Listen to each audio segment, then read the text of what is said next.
Social media has come a long way over the last 2 decades. Platforms like Facebook and Twitter weren't just great places to connect with others, they became how we built our creative businesses, found clients, and promoted our work. But all good things must come to an end. Profits and shareholders inevitably entered the fray, twisting algorithms and features upside down. We spent much time and effort chasing likes and clicks until we became exhausted, disengaged, and ready to try anything to market ourselves, other than fire out another update. Perhaps we're going through a shift again, as this week's guest might allude. Julian Glander is a Pittsburgh-based multidisciplinary artist who grew his reputation and business online, but is now redefining his relationship with social networks. As a self-described internet artist, he admits he's trying to break or retrain his social media habits and find ways to use his time online more productively and intentionally. This new approach played a big part in developing his new film, Boys Go to Jupiter, a fantastical coming-of-age story that he has self-financed and put together with a small team over the last few years. The movie tells the story of a teenage delivery driver in suburban Florida whose life is turned topsy-turvy by the arrival of a mysterious and adorable creature from another world. It's been a real labour of love and by far the most ambitious and demanding thing he's ever worked on. To get it done, though, he had to pull lessons from his experiences in many different fields: illustration, video games, music, and, of course, animation.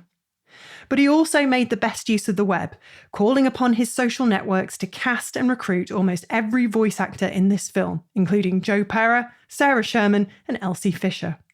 He's even embraced TikTok and found success there, making new contacts and finding fresh inspiration. As our online habits continue to change, we wanted to find out how one successful artist is adapting and embracing what seems to be a new era of social media, and how we might follow suit. DSLRs, mirrorless, compact, or medium format. If you want a new camera to play with, have you considered doing some good and finding a pre-loved piece of kit?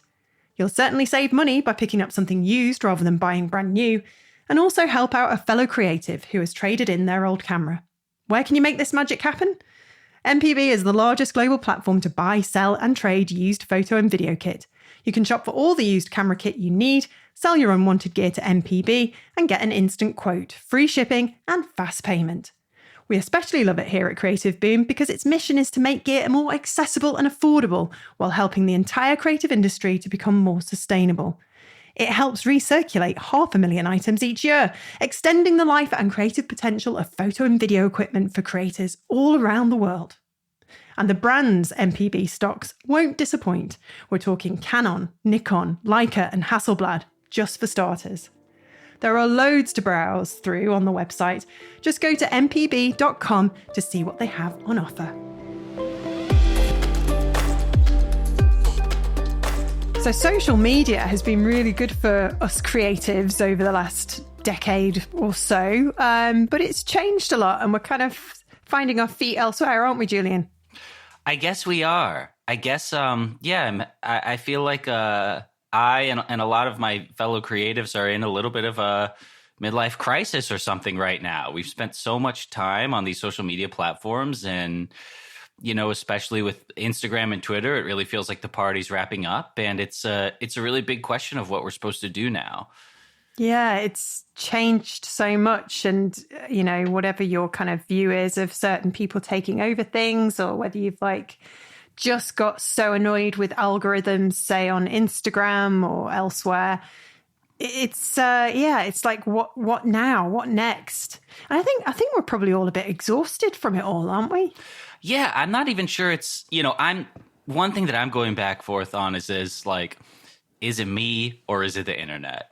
Is it just that I can't just do the same thing every day for the rest of my life, which is like making a little piece of content, putting it out, getting an instant reaction and having it go away? I think even if the platforms are working exactly as they're supposed to, it's a very exhausting way to live. I think it keeps a lot of us from going a little deeper, taking time away and focusing and letting things marinate. And I think for me, it's like, I really needed to take a break and do something different. And that's one of the reasons I spent the last 2 years really working full time on this feature film and having to retrain my brain to not be posting about it every day. Yeah, but that was difficult because you do find yourself sometimes, in a cafe and you've like got a really lovely, meal in front of you and you're like, oh, I must document this and put it on Instagram, which is just absurd. Because we've really grown up with it, haven't we? It's become like normalized that that's just what we do. Oh, it's total muscle memory. And it's like, I don't know if you went out and saw the eclipse yesterday or if that was more of just a North American thing. Yeah, I think it was just your kind of part of the neck of the woods. every single person that I've ever met has posted a picture of them with the little goggles on. It makes me a little, it's like, again, I sound like a boomer here, but it's like, it makes me a little sad to not be able to be in the moment. And I put my, I'm not outside of that group. I do that stuff also. And so I really feel like we're in a little bit of a crisis here where it's like, nobody likes this. Nobody likes being a slave to Instagram or TikTok or whatever, but there doesn't seem to be another viable way to exist. There's nothing wrong with boomers, by the way. I mean, what are you? Are you a millennial or am I aging you? Unfortunately, I'm solidly millennial. Yeah, I can't. I'd like to wiggle out of it into Gen Z, but I am a solid, hardcore, chuggy millennial. You used to be cool, and now you're starting to get into that kind of field where Gen Z are like, ugh, millennials. It used to be just boomers. Yeah, exactly. And now it's like, now I'm getting it from both sides. Yeah. We're not cool anymore. Well, I'm a little bit older, just a smidgen bit older than you, and I am a Zennial. And I feel like, nice. Yeah, it makes me special because it's only like a 5-year thing, and I'm like, oh, I like that. I'm special. No, you've got options there. Yeah, you can be Gen X when it suits you, and millennial when it's the right occasion. Well, apparently we were the last generation to grow up analog, and then into our adult life turn digital. So I've seen it all. I've grown up with social media, and I'm like you, just kind of a bit. I still love it. I still love aspects of it, but a bit sick of it, really. Yeah, I think that's what it is. It's just, it's like breaking an addiction or something where I really do love it. And there's so many things about like Instagram that I'm grateful for. Yeah. Like truly I have made like so many friends and like gotten to do so many cool things on it. And, it's been massively helpful for my career. I just wouldn't have a career without it. But yeah, it's got a bit boring. Yeah. How did you artists like share your work before? It was just, try and get a show at a local gallery or, go out in the streets. I mean, how did that happen? I wasn't there for that one, so I don't know. I think it's opened up the world for a lot of different kinds of people to be artists, because I didn't go to art school or get formal training or, when I started making my stuff, I didn't know anyone. I had no really connections to the art world or the illustration world. And, I think that's the internet at its best is that it's democratic and lets people contribute. And that's another thing that it feels like we're pulling away from, with these, especially, I don't even want to talk about these guys who are running everything. But there's been a clampdown on just how democratic and egalitarian the internet is. Just happens, doesn't it? It just happens. I think it's a natural life cycle. But I think it's actually, in a lot of ways, it's been good for me. I have a lot going on outside of the computer now. It's gardening season. I have my 2 baby ducks. That's like, it's a big time commitment. And wait, two baby ducks. Come on. Yeah. So about 2 years ago, I got 2 ducklings. Their names are Sleepy and Sneezy, and they live in my backyard. And that's sort of like, that's my favorite app, I guess. That's like what I actually like to do is like hang out with my ducks. That's cute. But I've kept them off social media because if you post anything about an animal, you will have people all over you. You're doing this wrong. You're killing them. That's cruel. That's, that's not the right food. Their cage isn't big enough, all this stuff. So I was just like, I'm not doing it. Like, it's too easy to get inside my head with that stuff. And I have my book, How to Raise Ducks, and I just follow the book, and I don't need a person with 3 followers giving me any input on that. That's the other thing, isn't it, about social media? We have to be careful because it can really kind of dent our mental health. Well, you basically give everyone in the world access to like your most vulnerable kind of thoughts and who you are. Like, if you put a short film out and 10,000 people watch it, that's moderately successful. Like, that's a short film that's done well. That's 10,000 people who each have a chance to like ruin your day by making a negative comment or like leaving a bad review or just like whatever. Like, yeah, it's kind of, tough. but you kind of, and it's tough because it's like you can have 9,999 positive reactions and one bad one, and it can really stick with you. Yeah, it's weird, isn't it? We get all that praise and loads of congrats, but it'll be that one tiny comment. Oh, I could have done better. Or, oh, this doesn't sit right with me, and it just. I really let down Anime Lover 469, Yeah, it can be brutal. I have the dilemma with Creative Boom because it's a very social, supportive space, which we've tried very hard to keep that way. And I like to think that our little icon with the friendly eyes somehow manages to keep that kind of part of the internet at bay. And it really has, actually. It's really weird how few negative comments we get. My dilemma is, do I keep them on or do I delete them? And that's ethical question, really. I don't know what to tell you. You kind of got to let them sit there. Even when I think the worst is when there's misinformation. Well, it depends. If it's just pointless, that's shit, I'll delete them because it's just not adding any value. But if somebody's got some genuine criticism, and they just don't agree with something and they've said it in an articulate, polite way, then you know what? Might put it on there. Yeah, I think that's fine. Yeah. And I think you need a little drama. You need a little, you can't, I think illustration as a whole is extremely positive. Oh, gosh. People are really, because everyone's a professional and we're all kind of professional colleagues, or we would like to be. And so it's pretty rare that someone's going to come in and rip someone else to shreds. Yeah. And I actually sometimes crave a little bit more honesty from people. I think it's like you either have positivity or silence. You put your work out and either nobody responds to it or they like it. And there's not really, unless you really push for it, you're not going to get someone commenting like, hey, the composition's not working here. Try this. And, when I started, I got into illustration on the website threadless.com. Oh, I love Threadless. I had so many of their t-shirts. Fab. Yeah, it was huge in the 2000s, and it's a print-on-demand site now, but at the time, it was this contest, and you'd make your little designs and submit them, and the community would vote on them, and they'd pick a few shirts every week to print them, and so I was like 15 when I got my first shirt printed by Threadless, and that was huge. What was it? Yeah. Oh, it's so lame. It's like all the stuff I was doing, it was very like Banksy-licious. It's like, it was like a trace stock photo, like little girl, like looking at a TV screen with static on it, that kind of stuff. Like, but yeah, the community it was more like an art school crit. Like it was very aggressively critical. It was like, you would post something and people would say, those colors don't work together. Oh, I would buy this, but it's not in the right place on the shirt. Like truly brutal comments looking back. And it didn't really faze me at the time because I was like, this is cool. I'm learning. I am getting feedback. And, I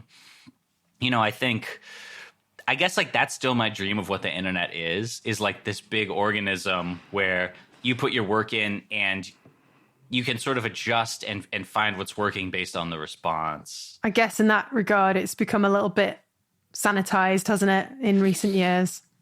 Yeah, I think there's a sense that, I don't even have like a strong right answer on this because I do think it's like people aren't asking for criticism on Instagram. People aren't, as an illustrator, you don't put your work on there and say, let me know how I could do this better.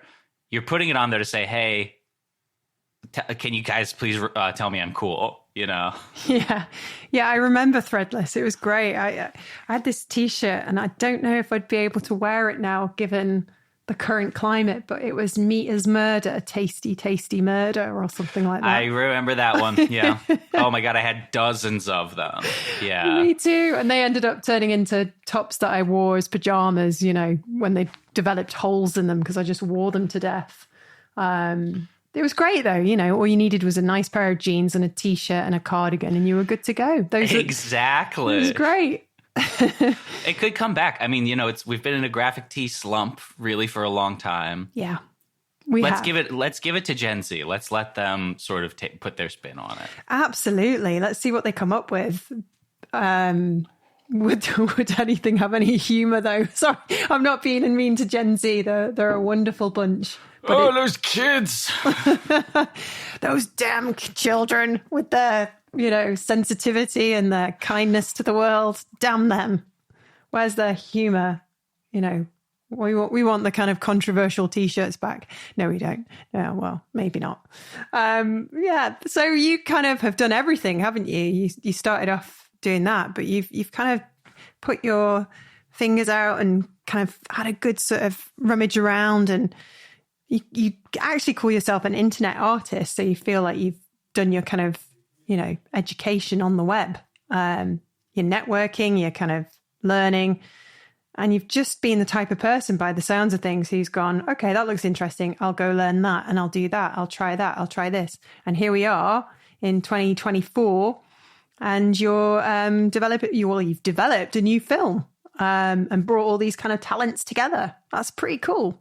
Yeah, it's kind of crazy. I mean, that's a really, I think that's the right way to put it, is like, I don't have like a strong sense of like, creative discipline or like a strong sense of like identity as a certain kind of artist. And I'm really lucky because I can just sort of follow my curiosity from one thing to the next. And yeah, this film, it's really been like something to build towards, not something that I thought I was building towards. I think, you know, about 5 or 6 years ago, I started running my mouth and saying that I could do this. Yeah. But I actually couldn't. I had to learn how to do it as I was doing it. But it's like, yeah, I did t-shirts, and then from there I started doing GIFs, and then the GIFs, you know, kind of morphed into some longer animations, music videos, short films, and then I got to do a 10-minute TV episode a couple years ago, and that was the point where I said, I think if I could just do 9 of those in a row, I could make a feature film. And it is great, and it's like I think it's a lot of it is just about the special moment that we are in where you can go on the computer and learn everything. Because there were so many times when it would be 3 a.m, I can't figure something out in Blender, and I go online and someone has fixed it already, you know, or even like I'll type something into the forum, like something's not working. Someone will come back a few days later and they've written code for it. Isn't that great? It's actually so beautiful and cool. Yeah. It's like the old internet, the old days, the glory days when it felt like something, you know, raw and exciting and real. And I think that stuff actually is still there. It's just that the easy internet, or the sanitized, polished internet, is so captivating and entrancing and addictive. The internet that you passively consume by scrolling is always right there in front of you, and it's the easiest thing to go to. And if you can pull away and get a little deeper and find something right that's a little more undeveloped, yeah, you can do something really cool and see things that no one else has seen yet. And I don't know, it's crazy. I use all the forums whenever I need to find answers to things. I just think that's amazing. Like there's a thing over here called Mumsnet, which is just basically a bunch of people talking about anything and everything, like what curtains to buy and where from, and how to fix a broken back, that kind of thing. And you get some really good advice. I try to avoid Reddit though. I find that Reddit's like sometimes a wormhole of misery and suffering. There's an attitude problem, definitely. Really? Yeah. Is that what you think? It's like I think it's like there's, you know, each of these platforms, there's a tone to it. Yeah. You know, I think Instagram, it's a very mellow, peppy way of speaking. It's very look at my life. Reddit, it's very like a mean librarian. It's a person everyone on Reddit is a person who knows everything, but doesn't necessarily want to help you unless you do a little dance for them. Oh, right. Okay. Yeah, I kind of agree with that. That's funny. And what about, so if that's the case with those two, what would we call Twitter, or otherwise known as X? God, I don't know.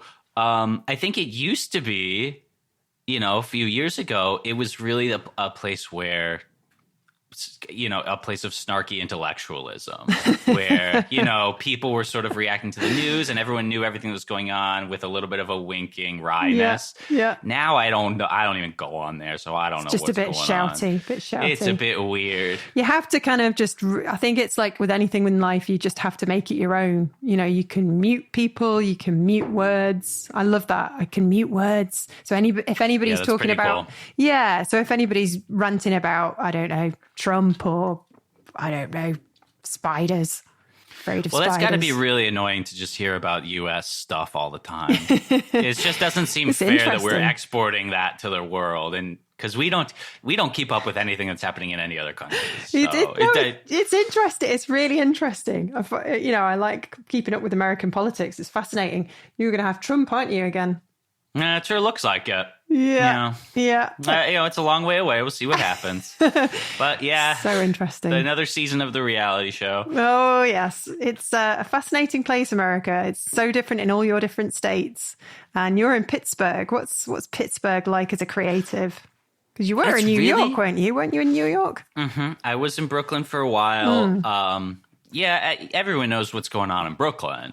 And it's, you know, that's quote unquote the place to be if you want to be an artist or a creative person. I like Pittsburgh because it's just a lot slower. It's really cheap to live here. So I just like, there's less stress. It's easy to do things. It's easy to get around. It's, you know, you can keep sleepy and sneezy, quite happy. Exactly. I got my ducks out here. It's just like, it's just quiet. And, but there's other artists here. It's somewhere between like a small town and a real city. Yeah. But, you know, there's a pretty incredible arts community, actually. There's a lot of other animators here. And, you know, we have our art events and stuff. But I was going out too much when I lived in New York. I was just out every night, not getting things done, you know, not focusing. And also just spending a lot of time like just doing my laundry or like, you know, everything's hard in New York. So... city life. Yeah, I really wanted to do a big, you know, deep focus project. And that's kind of the main reason I moved out here 4 years ago.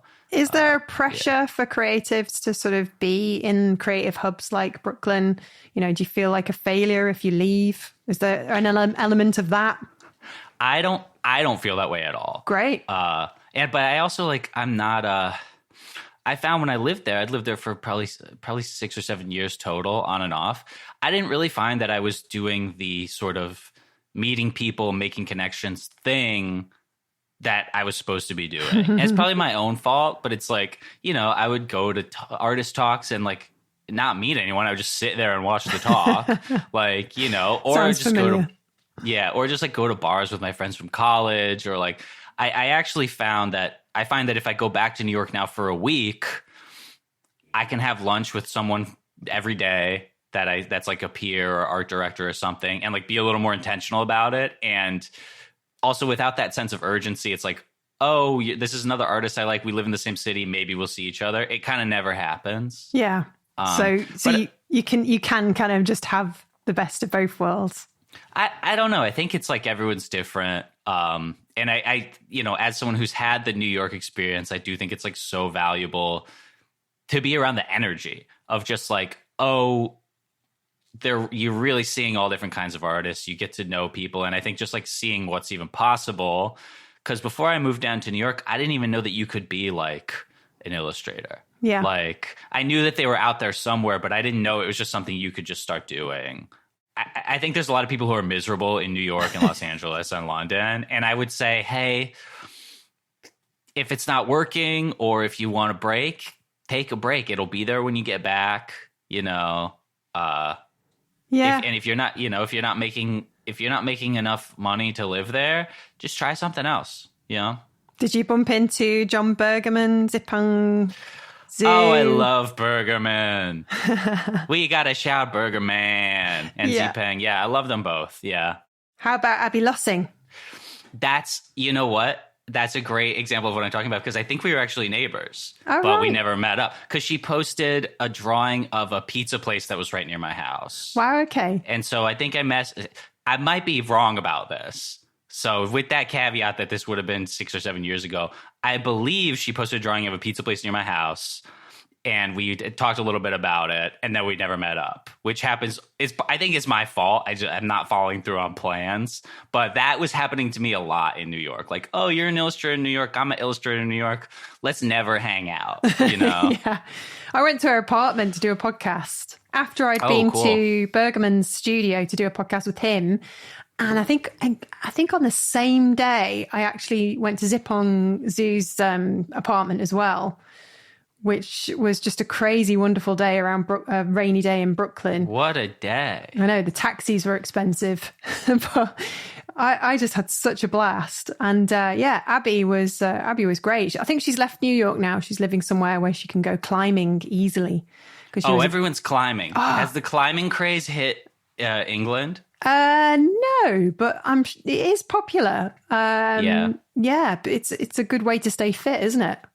I don't do it. I'm scared. I have a friend who broke her arm climbing, and I'm like, that's all I need is one thing like that. Yeah. I like to climb up a boulder, one that's sort of maybe 1 meter off the ground. That'll do me. Yeah, I think that's manageable. Yeah. Yeah, it's nice leaving the city and finding some peace and quiet. You've got to kind of do these things in life and figure out who you are. I mean, I'm an introvert, and I found the city when I was in Manchester.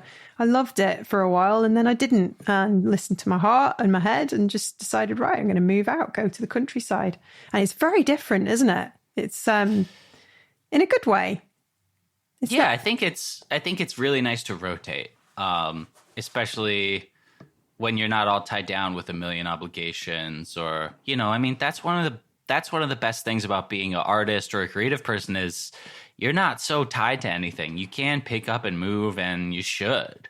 And I think, the city is hard for introverts. That is what it is. Yeah. And doesn't every artist kind of think they're an introvert, even if they're not, Yeah. Like I'm not even sure if I am an introvert, but it's nice to sort of lean on that when I don't feel like doing something, Yeah. A lot of us creatives like our own space. But yeah, whether it's a kind of common thing, whether it's part of who we are, I don't know. I come across a lot of us. But there you go. But you've moved out there, and you've still managed to develop this film, Boys Go to Jupiter. I mean, that's such a nice coming of age story that you've basically bootstrapped and put together yourself with a small team, and you've found like people to work with through social media. So that's a good thing. That's a positive. Yeah, I actually. The more we talk, the more I want to like scale back how much of a hater I'm being. Because like this film, like this, it's a really great cast.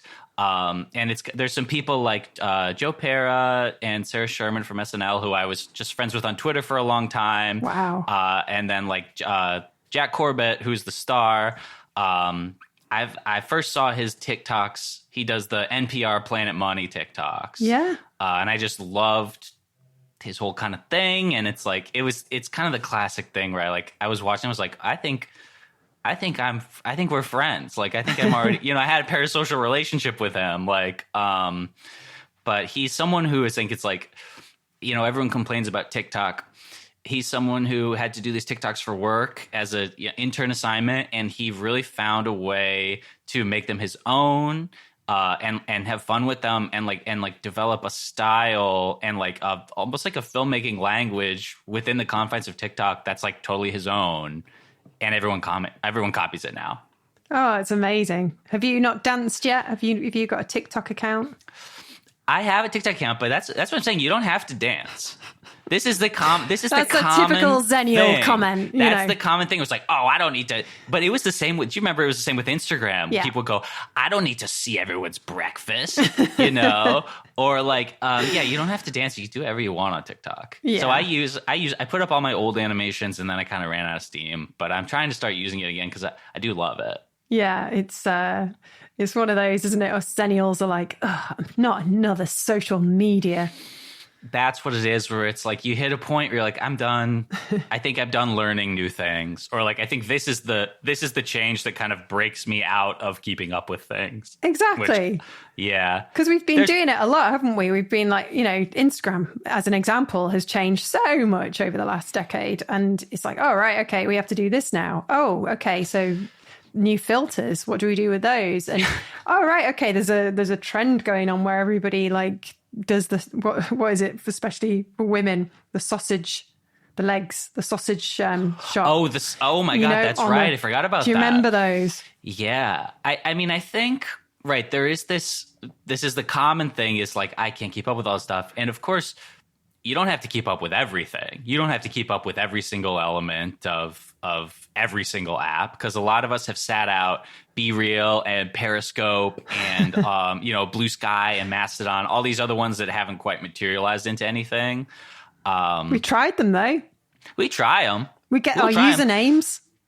But there's something, I think, as someone who has a little bit of a established thing going on, there's something very embarrassing or vulnerable about having 0 followers again. and doing the, like, you can't help it. You get a new app or whatever, and you do this, like, is this thing on? Just testing this out. You do this, like, really cringe, because again, it's like all these places, they have their own kind of local languages. Like the things that you do and say on Instagram, they don't work on TikTok. Like it's a different culture, and you have to learn that. And beyond it taking a little bit of time and energy, right? It's embarrassing to get it wrong. Yeah. And look like an Instagram user in a TikTok world.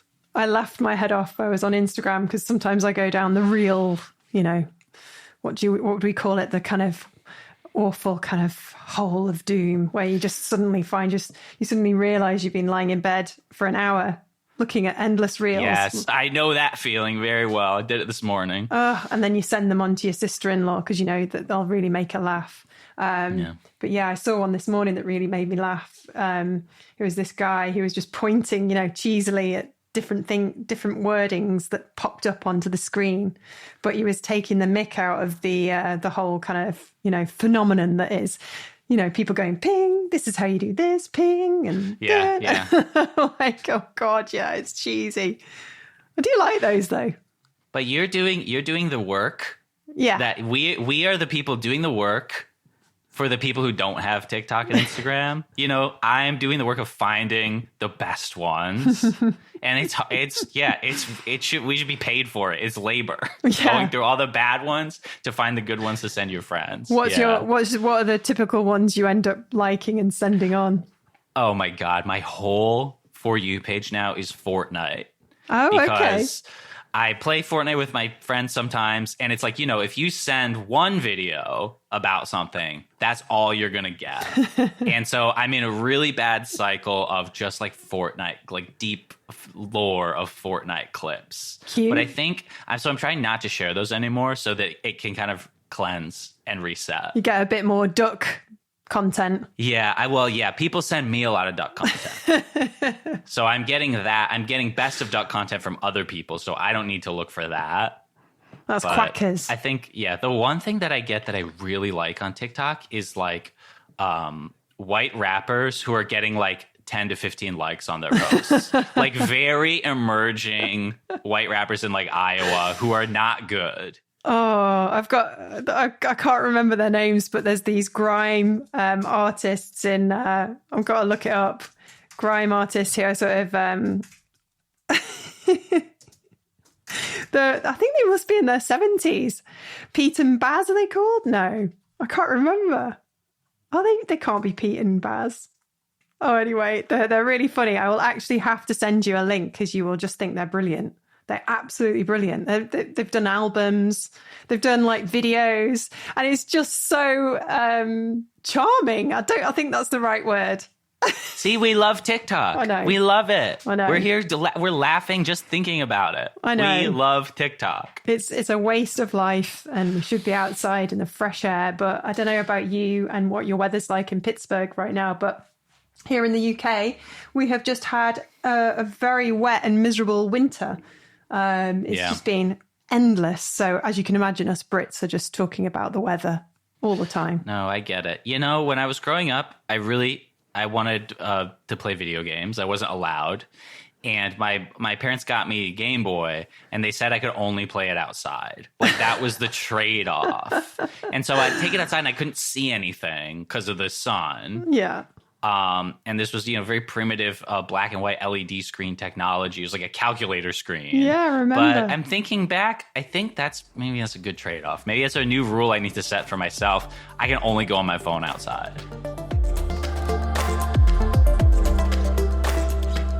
This podcast is brought to you by MPB, the largest global platform to buy, sell and trade used photo and video kit. Every week, we'll be chatting with photographer and MPB ambassador Ian to take a closer look at different bits of equipment. What have you got to show us this week, Ian? So this week, we have adapting old lenses to modern bodies. Camera bodies, that is, of course. A growing trend among many photographers has been to adapt lenses which are not native to a specific camera via adapters, which can often be had kind of quite inexpensively. So one of the great things about mirrorless technology is the ability to manually focus successfully via the use of something called focus peaking, which is in camera. So you can focus peak, which gives you basically a highlighted area where you're in focus, and you can also zoom into your image within your viewfinder to make sure that you nail focus. So what this does, it opens up the possibility of adapting pretty much any vintage lens or pretty much any lens to your existing camera. And it's a great way to add a vintage or very unique look to your images in camera very, very cheaply.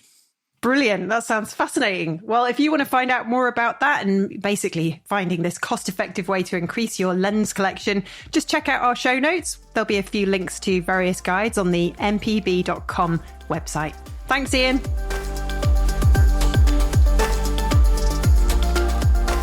So yeah, I didn't realize you're a big gamer. Have you played Fallout, things like that? I'm so not a big gamer. Oh, really? Yeah, I'm actually, I get too addicted to it. I have to stop. I had a Nintendo Switch because I put out my game Art School on it. So I had the Switch to test out the game, and I got completely sucked in. Yeah. And I got rid of it. I was like, I can't even have this in the house. It's like poison. It's like my whole life. Yeah. Oh, I do love a video game. I'm currently playing Hogwarts when I can. Oh, yeah. Okay. Yeah, that's good fun. But yeah, you end up just spending an hour on it and you think, God, this isn't good. I'm just sort of sat doing this thing and I could be doing something more productive. But it is, the thing I like I prefer it to television because it's interactive. At least you're doing something. At least you're using your brain. Yeah, that's what I tell myself too, is that I'm using my brain. I would often tell myself, like, I'm researching. Exactly. I'm learning what's going on in the world of games. And at some point I was just vegetative. Yes. Like my hands are moving like crazy.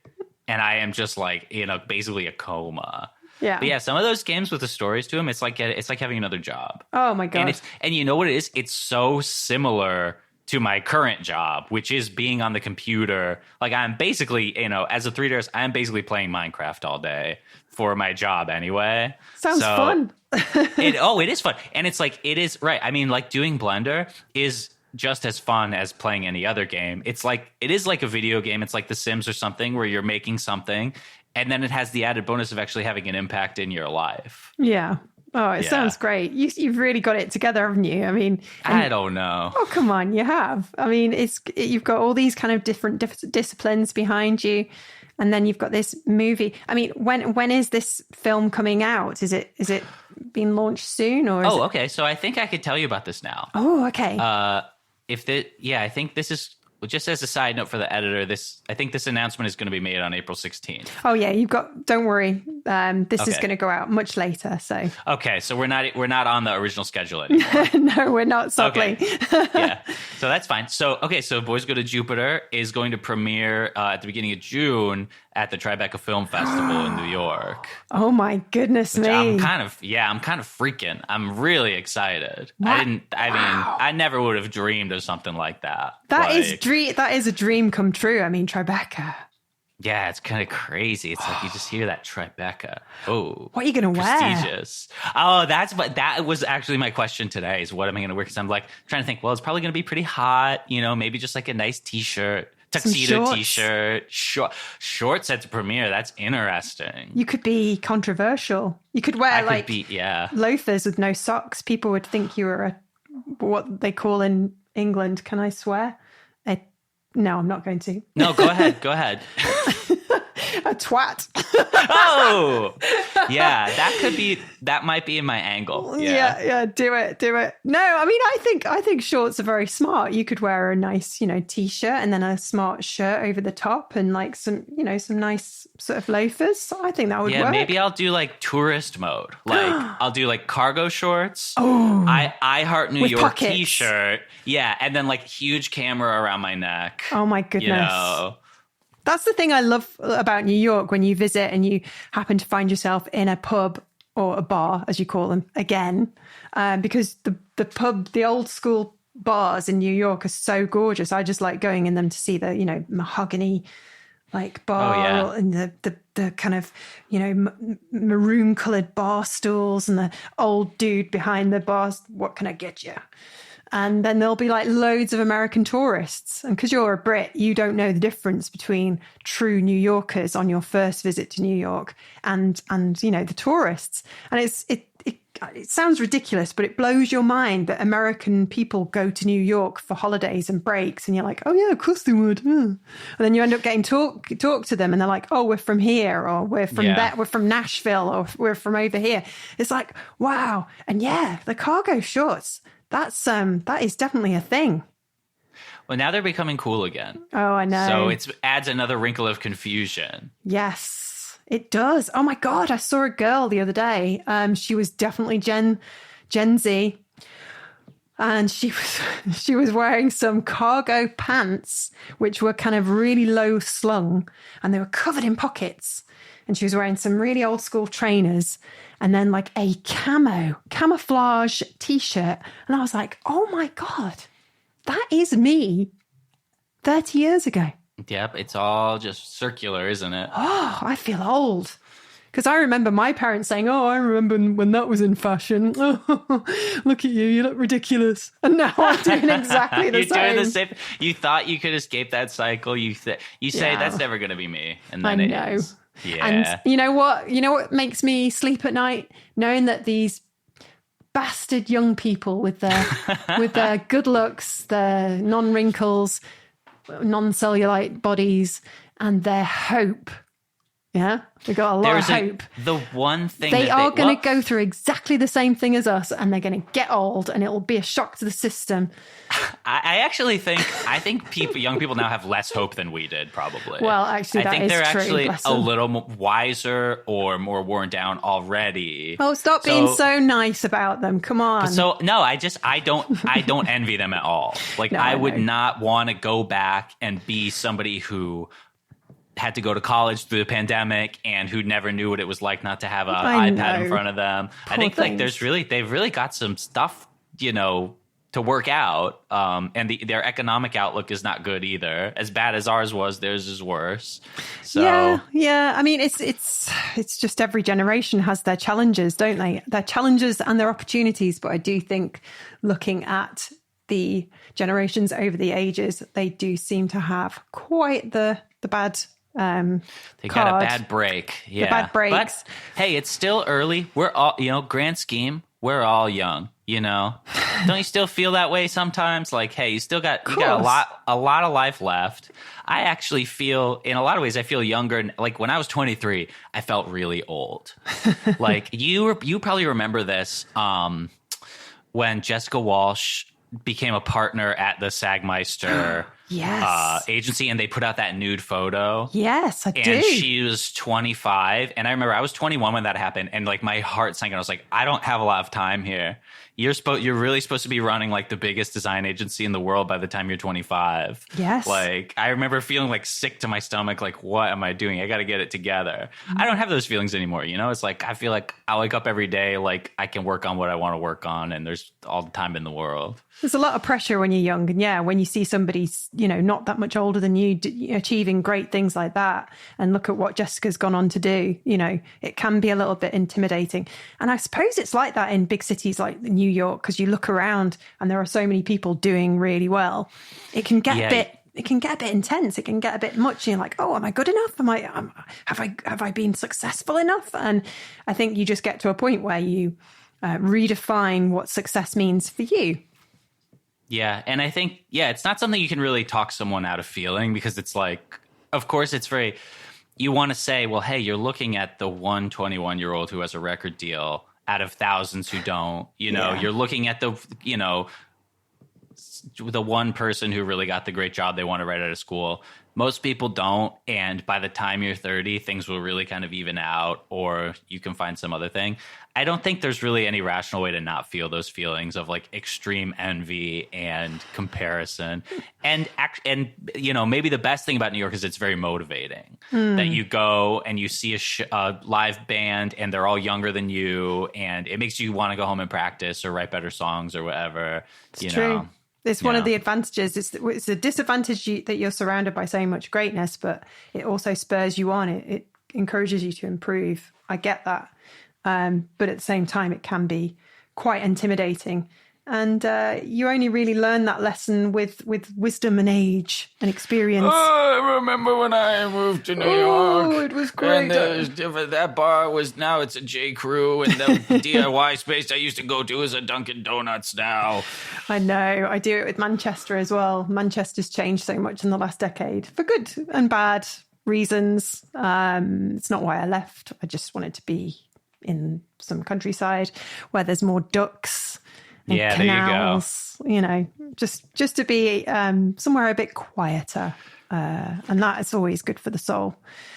I think you just get to a point where you're like, okay, this is good. I've achieved some great things. I'm quite happy. But at my age, the grand old age of 45, you're like, okay, well, I've kind of done all that and I've done all this. And now what do I do? And it's, you know what? It's exciting because... There you go. Yeah, it is. Because I've got all this experience and confidence. Oh my God, I'm so confident now. It's great. I don't give a shit. I love it. I think it's in many ways getting to a place where you're secure and you have things kind of under control. It's kind of scary because it's like, I know when in the middle of the pandemic, I was like, okay, well, I really could just do whatever I want right now. I don't really have any major pressures on me. I don't have any, I could retire and no one would really care, or I could keep doing this and no one would really care. And it's like, well, I worked for so long to get to that place. And then I was there and it's like, oh, now I got to decide, now I'm not at the point where someone else is deciding every single thing that I do every day. Yeah, it is scary. It is. And you just kind of figure it out as you go along. There's no kind of right or wrong way. It's your own kind of path. And part of the wonder and satisfaction of, going down your own path is that you figure things out and, get to a happier place, I suppose. Sometimes it takes a bit longer for some people than others, but, we get there. Yeah, I mean, I think it feels like it's taking a long time for everyone. I think I look back and I actually think I got my career kind of to a good place pretty quickly. I think when I was 25 or 26, I was really rolling and working in my own style and getting the jobs I wanted. But those 4 years to get it started, that felt like forever. And when you're 22 and you're not a millionaire yet and other people around you are doing better, it's like that. Those days feel really long. And the idea that your life could be better in 6 months, you're like, I'm not going to make it 6 months, If you did win the lottery, though, I don't know what the equivalent is over there. Yeah. And you had millions suddenly, what would you do? Would you carry on being a creative, or would you just go and buy a lot of ducks, create a duck sanctuary? I think it's probably a mix, probably exactly a mix of that. I'd really like to have like a big, like a vanity farm, like a rich person's farm where there's like a lot of animals, but kind of someone else is taking care of them. And Hearst like a little Castle. Is it Hearst Castle in Californian coast? Yeah, with like the peacocks and stuff. And the zebras, as you would say. Yes, that's exactly. I would do an insane, like a psychotic estate like that. Yeah. I went there. It was amazing. Yeah. I went on an amazing trip to California in 2019, just before the pandemic, actually, to see a friend of mine. And we went camping in this tiny little car. I slept in the roof. She slept in the roof. Sorry, I slept in the boot. And people would stop us wherever we went because they just couldn't believe that this car we were in was a sort of little camper car. Because Americans are so used to everything being so big, aren't they? And we went all the way down the route. What is it? Route number 1, is it? Down the the Pacific Coast Highway. Yeah, went down there and did the castle, and then we went and drove over to Yosemite and did that, and it was just a fab trip. Oh my God, you're so American, actually. Am I really? You have probably seen more of the country than most people who live here. Really? Yeah, kinda. Love it. Because then I ended up in LA, and I started off in San Francisco, and I ended up in LA, and then I went and stayed in Santa Monica. Got it. Oh, nice. Okay. Got it. Yeah, so I've got friends who live there, and that was fun. What a trip that was. I'd love to do Miami to New Orleans. Have I said New Orleans correct? Ooh, yes. New Orleans. Yeah, the Big Easy. Yeah. That would be fun. Yeah. My movie, I grew up in Florida, and that's where my movie takes place, and it really is it is its own thing. Yeah. It is not like anywhere else in the world. It is like something's going on down there that makes people just act really weird. Really? So, yeah. Oh, yeah. And I didn't even realize it until I kind of, I moved away from there, I don't know, 16, 17 years ago. And it took me a really long time to get any perspective on it and be like, this Florida thing I think is worth talking about. But it is in the news all the time. Florida Man is famous. All of the, it seems like every... What, it's like crime? The most, yes. Right. It's like the way the rest of the world sees America, that's how America sees Florida. Just this like totally insane hellhole where anything goes. Is there some kind of like thing where you put in your date of birth? And you type Florida Man and your birthday, and you can find it. Oh yeah. Oh, I've got one that's just come up. Florida man arrested for botched castration on another man he met on a fetish website. Well, there you go. Wow, that is eye-opening. Oh my God, it gets worse. Florida man celebrated his birthday by getting naked and touching himself in a resort hot tub. You're seeing a through line here. These people cannot keep their clothes on because it's so hot. Well, heat makes people crazy. August is the most likely month of the year for riots to happen. Yeah, Florida is like if it was August all the time. Wow. And it's wet, too. The air is wet. You go outside and your hair is just wet. Oh, is that why you left? I left because my parents moved. Oh, okay. I was ready to leave. I lived there from age 13 to age 17, but now I would go back.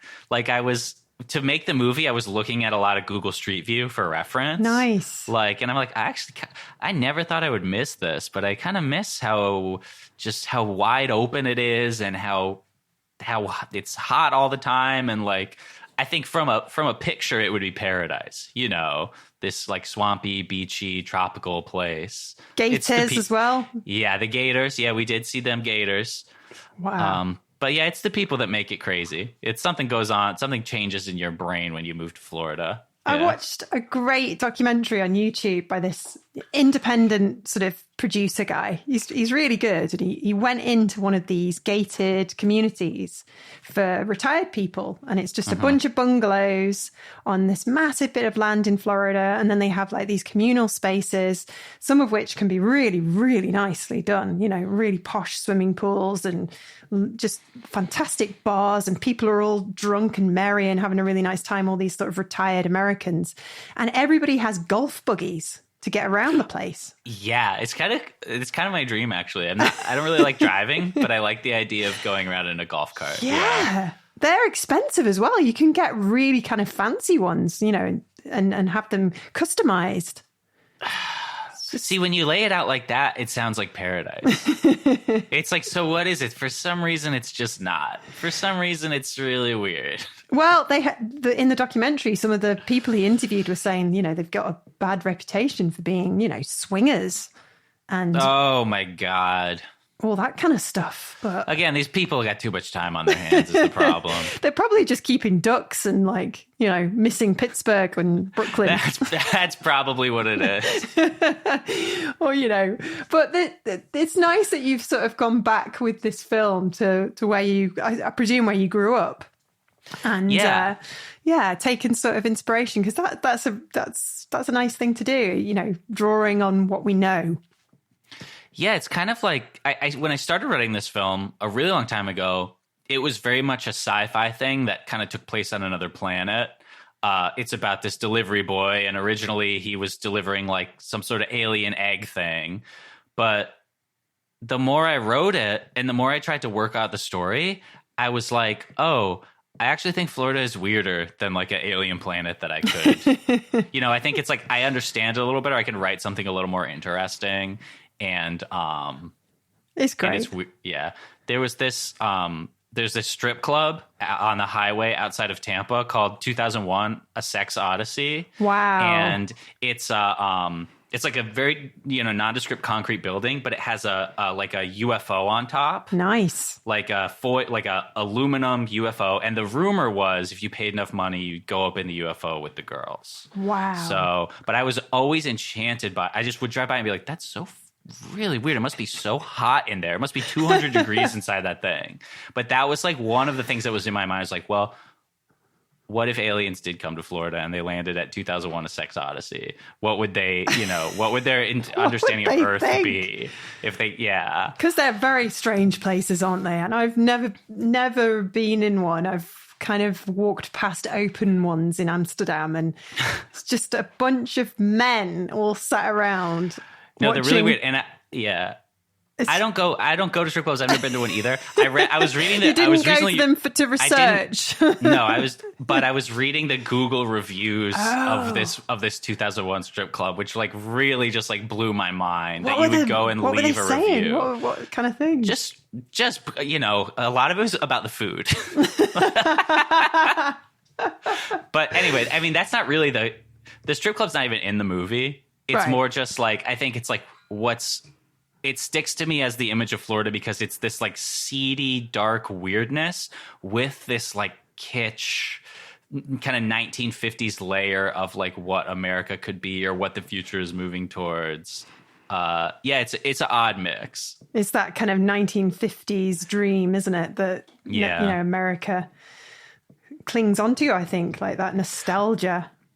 Yeah, and it's like as time goes on, as we enter, you know, we're 70 years away from that now. Yeah. That dream just becomes more distorted and weird as fewer and fewer people actually live through it. And we're just sort of reinterpreting it over and over and over. Make America great again.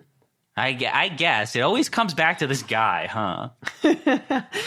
Well, he's tapping into something that people want, I guess. You know, that's true. Good old marketing. Ugh. You know, and ridiculous hair. So a real labour of love, most ambitious thing you've ever done.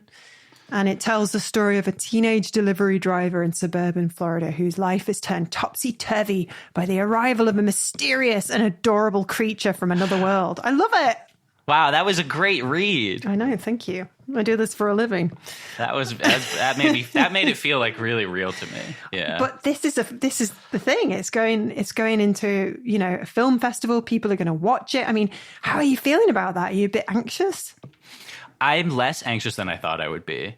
I have about a month left now to sort of just get it just right and just do this, basically get it exported.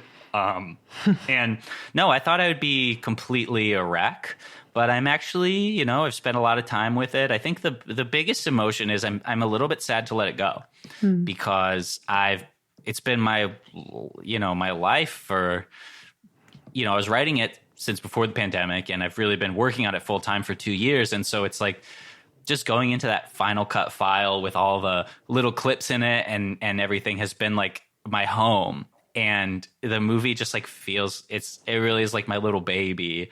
And I like working on it. And I'm sad. I guess I'm sad to be done working on it, but also it's like, a movie has to be seen. It's not made to just be worked on. It's made for people to see it. And I hope people like it. They'll love it. They will. And thank God we've got the internet so that you can distribute it. So I can read all the Letterboxd reviews and comment on them and say, oh, you actually misunderstood that part. Yeah, we are kind of, I feel, going into a new era though with online. Things are changing. I think it's clear as day, our habits are reforming and becoming something else. But it's great that we still have that amazing resource there so that, we can very quickly and cheaply put stuff out there. Even though the algorithms have changed, we can still get some traction and sort of launch these things and make these things a success. So I'm looking forward to seeing all the pictures of you on Instagram wearing your shorts and loafers with no socks. And, what was he thinking? Style don'ts at Tribeca Film Festival. So what have you learned about yourself, Julian, in this whole lovely experience? I mean, going back to the roots of your childhood and like creating this wonderful, fantastical story. What's been the kind of biggest takeaway? What have I learned about myself? Yeah. Oh my gosh. These are big questions. What? It is a big question. In writing the script, I realized that I have all the bad qualities of every single character in the movie. Like every single character is kind of defined by some bad quality that comes from me, whether it's like being obsessive or being, not being able to pay attention to things or, whatever. I took a long, hard look at the script and I was like, oh, these people all suck. And I made them all up and they're doing what I would do in these situations. That's nice though. That's like, what do they call it? Self-awareness. That's a good thing. Yeah, that's true. Yeah, it was eye-opening. None of us are perfect. Come on. No, I didn't really do that much introspection. I learned a lot of good work habits though. I was never organized before this. I was too cool to do to-do lists or, keep a schedule or anything. I wanted like art to just come out of me when it came out. Like, if I needed to make something, I would drink a Red Bull and then pop out a piece of art. And I did all the boring stuff. I outlined, I to-do listed, I shot listed, I storyboarded, and unfortunately it worked. Yeah, it does. So now I just have to be a little dork with my little pencil writing down the plan to make a movie. You'll do it again as well, because this one will win awards. And I don't know that I want to do another one. Really? No, I think I could jump right into another one, but I like to rotate. I think I'd like to make another video game. It's been a long time now. Nice. I love it. Somebody who doesn't play video games, making video games. Yeah, then I'm allowed to play it, Well, honestly, Julian, this has been great. It's been so nice catching up with you. And we all at Creative Boom wish you loads of luck with the release of your new film. Thank you. I'm so excited for you to see it. And it's great chatting. Thank you. See you soon. If you'd like to find out more about today's episode, you can visit creativeboom.com/podcast and check out our show notes. And if you're enjoying the series so far, don't forget to hit subscribe and leave us a review. Thanks again to our sponsor, MPB, the largest global platform to buy, sell, and trade used photo and video kit. You can shop for all the used camera kit you need, sell your unwanted gear to MPB, and get an instant quote, free shipping, and fast payment.